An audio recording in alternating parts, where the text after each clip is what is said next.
Hello, you're listening to Hugo Talks. Well, I'm sure you noticed Glastonbury. It was on over the weekend. Now, before I get into this, I did notice someone had a flag of Hugo Talks waving it in the crowd at Glastonbury. Can you believe it? As you can see here. No, it wasn't me, as many people have asked. I'm not at Glastonbury, but thanks to whoever did this, it's one way of spreading the word about. Now, Glastonbury, let's face it, it's a big corporate event. Now, I don't want to be a big party pooper. I like music. I'm a big music fan. But this is one big corporate event, pushing agendas big time and featuring bands and artists that are owned by the music industry. The peekaboo bands and artists. I mean, I don't know if they have an unsigned tent or something like that there. Maybe they do. I don't know. But there's nothing new about this.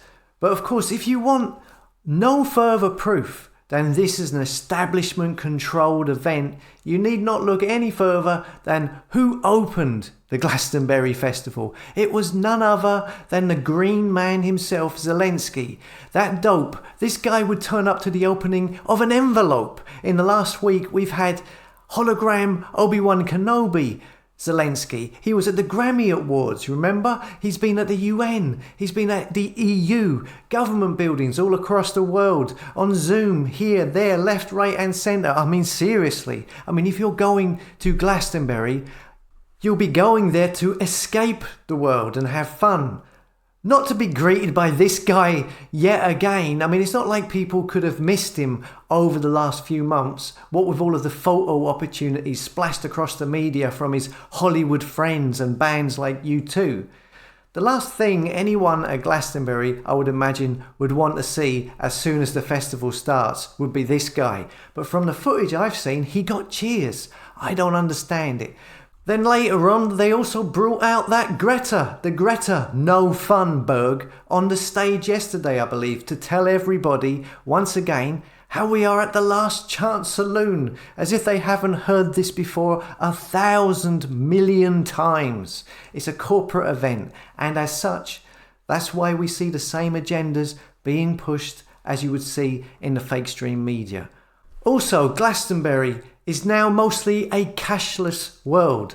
They are encouraging the festival goers to make contactless payments. Again, pushing an agenda. I've talked about this 1,000 times. Once you go cashless, you are giving all your power away to the establishment. But also, as you can see here, if anything goes wrong with the system, you're completely screwed. Here we see Glastonbury Festival revellers fuming as bars turn cash only at busiest time of the night. Some stopped taking card payments during Sam Fender's Pyramid Stage performance. It says here, revellers at Glastonbury Festival were horrified when some bars stopped taking card payments last night.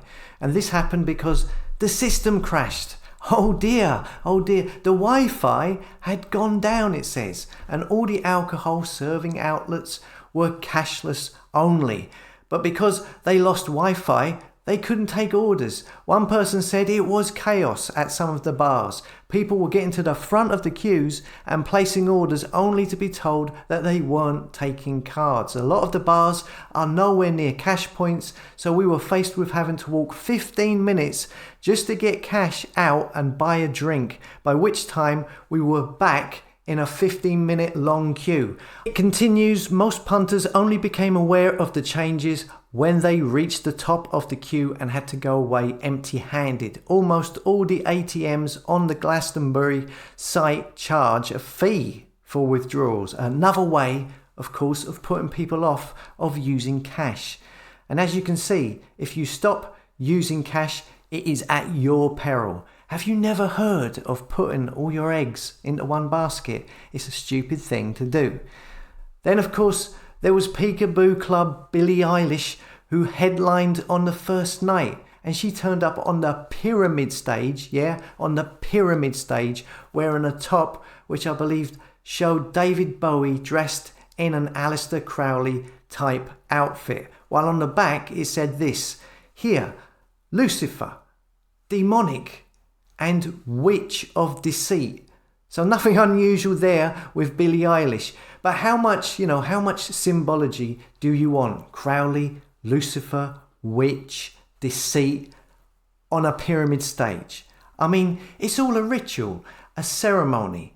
I mean, of course, Glastonbury is a historically rich place, going back hundreds of years, King Arthur's bones, etc.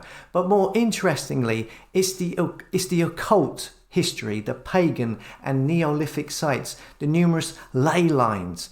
And about 100 years ago, many occultists started to hang out at Glastonbury, one of them being a person called Dion Fortune, who was a British occultist, a ceremonial magician, a witch, and she claimed to be in touch with those ascended masters. You remember these beings from higher dimensions.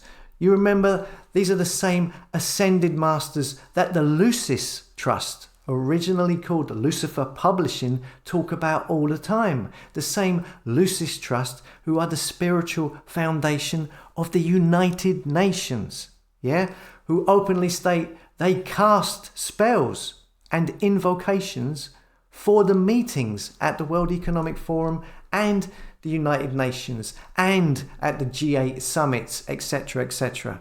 They're Luciferians. These ascended masters are also the same ones you hear these New Age groups talk about a lot. Anyway, this Dion Fortune back in 1924 moved to Glastonbury and opened a guest house. And this is where some people say the Glastonbury Festival kind of started, where the likes of George Bernard Shaw and other Peekaboo Club members from back in the day set about forming a colony of artists who would share the running of a collective farm on the grounds. The first festival kicked off apparently with a performance of Boughton's The Immortal Hour, an opera set in a dark English wood where fairy folk, the lordly ones, meddle in the lives of unsuspecting mortals. It says here Dion Fortune, while at Glastonbury, also set up an occult group called the Society of the Inner Light at Glastonbury, which claimed to receive messages from a cosmic entity known as the Lord Michael.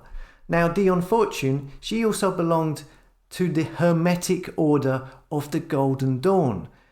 This is the same Hermetic Order of the Golden Dawn, which also included Aleister Crowley. He was also part of that group. So you know there's a lot of Peekaboo Club, satanic, Luciferian, occult practices and groups associated with Glastonbury and the festival going way, way back. Which leads me to this, the Burning Lotus. It says here on Sunday night at midnight, the last night of the Glastonbury Festival this year, they are going to burn a giant wooden lotus flower. Now this is the same kind of setup as the recent Burning Man Sanctuary. You remember I did a video about it back in May. It was an event funded by Artichoke.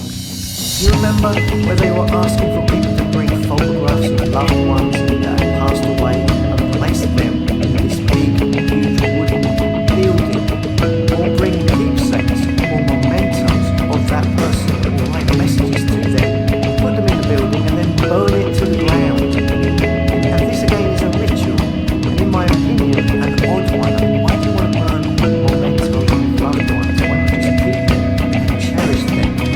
This is a very common practice in witchcraft. Here at Glastonbury we have something very similar.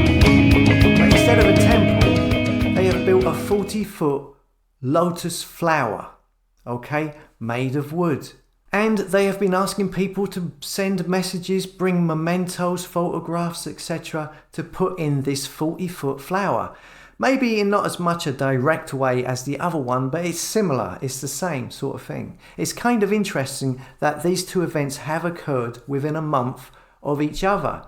Now, the lotus flower that they are burning is used a lot in witchcraft, in the occult, as we can see here on the Lucis Trust website. Numerous references to the lotus flower.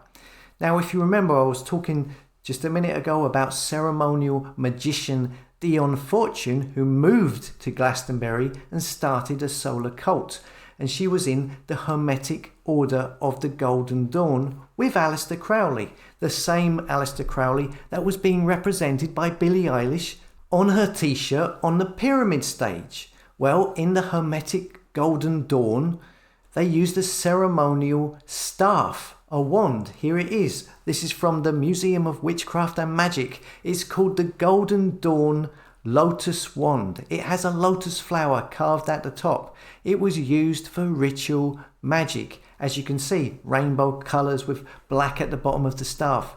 And if you read the details of this wand, it says it's used for invocation, for invoking spirits and banishing them.